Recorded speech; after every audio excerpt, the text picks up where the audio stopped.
Hey, what's going on, guys? How you doing? It's Damien. Today, we're gonna hit up some good old churro cheesecake, all right? Stand by. So the first ingredient we got is this Philadelphia cream cheese. You need 2 8 ounces for at least one pie. So we're gonna use that first, make sense? All right, so now that I got my cheesecake in my bowl, what I'm gonna do, first thing I'm gonna add is this good old vanilla extract, this imitation, okay? You get what you can get.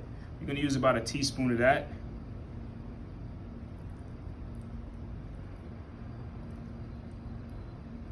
Shit, who knows really what a teaspoon is nowadays, right?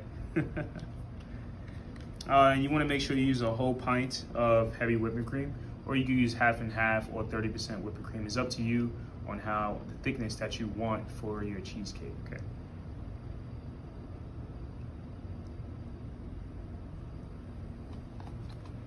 Okay, back to the start.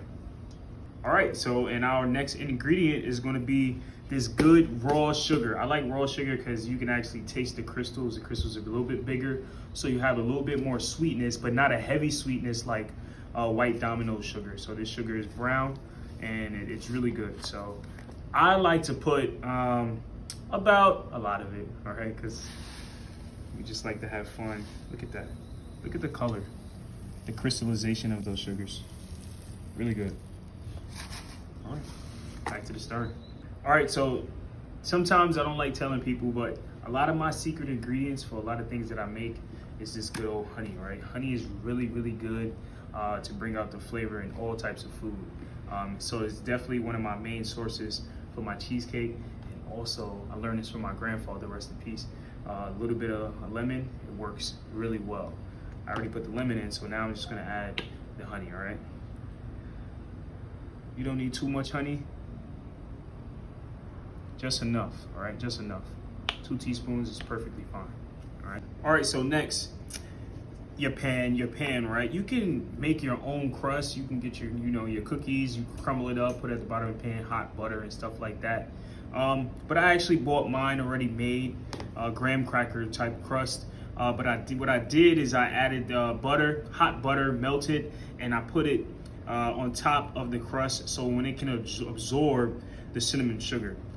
All right, cinnamon sugar is very important because obviously we're making churros, all right, churro cheesecake, so that's one of the main ingredients, okay? So I'm gonna be generous here. You can add your own cinnamon and put your own sugar instead of buying a ready-made cinnamon sugar, but this works just as perfect.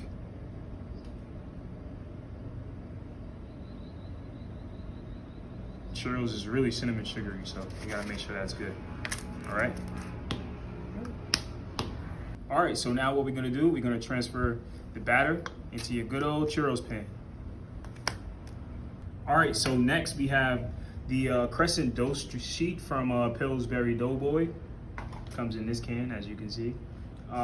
From there, what we're gonna do, I thought about it. I was gonna just lay it on top of the pie, right? But then I was like, nah, let's do something fun. So I thought about the peach cobbler idea when you kind of like interlay and lock the top. So that's what I'm gonna do. I'm gonna slice it up. I'm gonna put it on top of there, and then I'm gonna add the rest of the cinnamon sugar, and you're gonna see what's next. All right, hey, I'm not an artist, right? But now that I got my cross loops going on, now I'm gonna add my cinnamon sugar.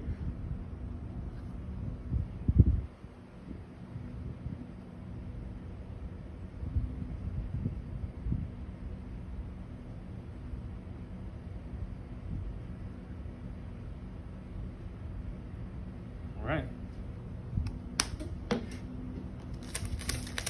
From there, now we're gonna put this in the oven. All right, so I got my oven. It's already there. I already preheated it. It's at 350 right now.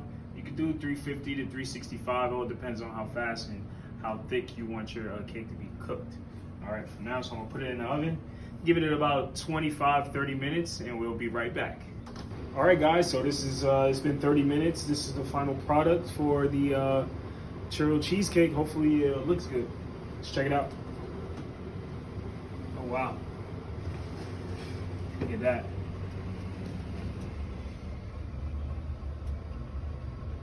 That looks amazing. Now, just make sure once you pull it out the oven, your cheesecake needs to sit. I know you cheesecake lovers, you just want to dig right into it, you can't, because the cheesecake is still going to be loose. So you got to let it sit for at least 4 hours. Best is a little bit overnight, all right? So there you go. You know how to make churro cheesecake now. Have a good day.